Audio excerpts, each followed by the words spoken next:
Hello friends, welcome back to Agita. In the past video, we have discussed about the grain size distribution curve.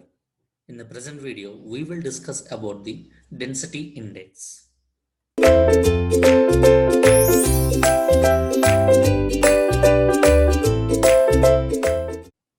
Density index.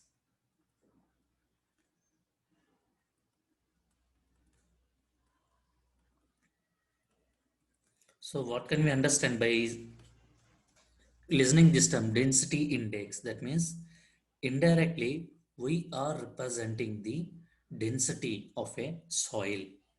Already we have seen the densities, right? Weight densities, we have seen mass densities, we have seen in the different conditions, like in dry conditions, saturated condition, like that. But here, density index, it is also called it as a relative density. Also called as a relative density. That means we will speak with respect to the relative values, not with respect to the absolute. That is nothing but this is generally represented with I subscript D. So, and one more point we have to remember is that this density is applicable for the coarse grained soils. So, after obtaining the sieve analysis, then it will be understood that by this density index, we will understand the compactness of the soil. That means by this ID value, we can say that whether the soil is under densest condition or whether the soil is under the loosest condition. So how can we compare that? Depending upon the void ratio, we can compare it. That means ID, that means relative density, that will be equal to E max minus E divided by E max minus E minimum into 100. So at a particular soil, we will find out what is the maximum values or what is the maximum void ratio, and also we will find out what is the minimum void ratio. So depending upon these two values and the natural condition of the soil present in the site, we will obtain, or we can say that whether the soil is under the loosest condition or whether soil is under the densest condition. Now, what is meant by E maximum here? That means void ratio maximum. So when Emax will be possible? When your soil is under the loosest condition, we can say it is a maximum void ratio. Maximum void ratio. Or we can also say it is a in loosest condition. That means if the soil is under loosest condition, there only the gap between the solid to solid will be larger. Then only we'll have the maximum void ratio. Then what about the minimum void ratio? What is meant by void ratio? Volume of voids to the volume of solids. So if you are having more volume of voids, then you will have the more void ratio. So in loosest condition, you will have the more voids. That implies you will have the more void ratio. Similarly, E minimum, that is nothing but a minimum void ratio. Minimum void ratio. Or we can say it as a the soil is in which condition? It is in the densest condition. So for a particular soil, we will find out that we will already have the what is the maximum possible value and what is the minimum value, possible value. And then we will compare this with the void ratio in the natural condition. So E, that I will say it is a natural void ratio. Natural void ratio. Or we can say it is a in situ void ratio. In situ is nothing but in the present condition. In situ void ratio. Right? Now, let us say that if natural soil, if natural soil is under loosest condition, let us imagine that you have taken a soil, it is under the loosest condition. Then what will be your E value? As it is under the loosest condition, the voids will be more. That means you will have the E maximum value. So if your natural condition is under loosest, then what will be your relative density value? What is the equation? Equation is nothing but EMX minus C divided by E max minus E minimum into 100. Suppose if it is under loosest condition, E becomes E max minus E max, that will be equal to 0%. So if your soil is under least condition, then what is the relative density? We can say it is a 0%. Suppose if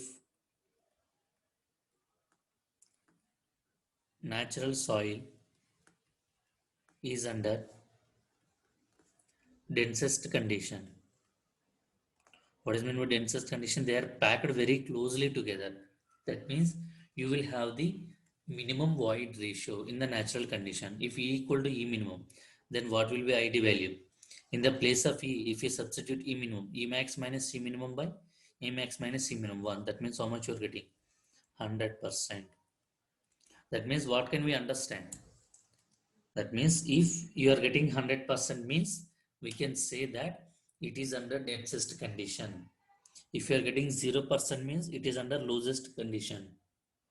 If you are getting any value in between, that we are defining with respect to the densest condition. So what is the ranges of the relative density value? 0 also possible and also 100 is also possible. So the relative density or density index, possible values of in between 0 to 100.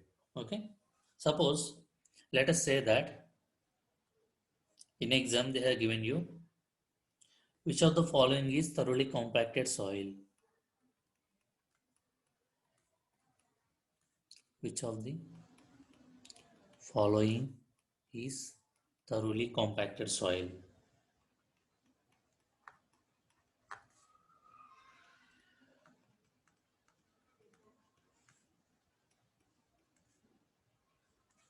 Let us say they are giving the ID values. So let us say option A 60%, option B 20%, option C 85%, and option D 40%. So which one is correct option? The one which is having the more relative density. Then what is the which option is to more relative density? C. So as it is having the more relative density, this is nothing but a dense soil. If it is dense soil, then automatically we can also say it as a compacted soil. Why? Because if it is a compacted soil, the void ratio will be very, very less. So that's why we can say that if you are having more relative density, then we can say that the soil is more compacted. So compact is nothing but we are removing the voids present in the soil. So as you are removing the voids, the soil is becoming more dense. As it is more dense, it is like a more compact in nature. Okay. Next. So in the past video, we have discussed about the grain size distribution. In the present case, in the present video, we have discussed about the density index. So for the coarse grained soils. So what are they? That means either you talk about the gravel or you talk about the sand, and also sometimes partially silt may also come, but I cannot say exactly. So if it is combined with the clay, we cannot use it. So if it is a coarse grained soil, then grain size distribution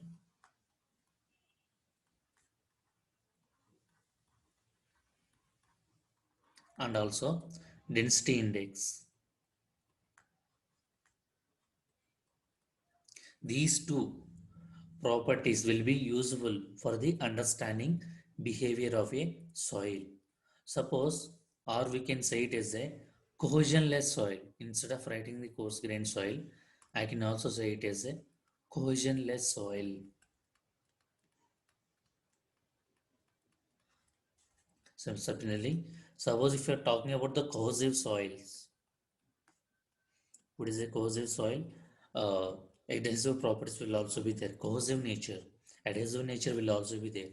So if it is a cohesive soil, then the consistency limits or Atterberg limits will be useful. We can also call it as a consistency limits, or we can also call it as a Atterberg limits. So wherever you want to understand the behavior of the soil for cohesion-less soil, that is nothing but a coarse grained soil, we will study the parameters of grain size distributions and the density index. Wherever you are interested in studying the behavior of a cohesive soil, then we will study about the consistency limits. Okay. In the next video, we will discuss about the consistency limits, or also we can call it as Atterberg limits. Thank you.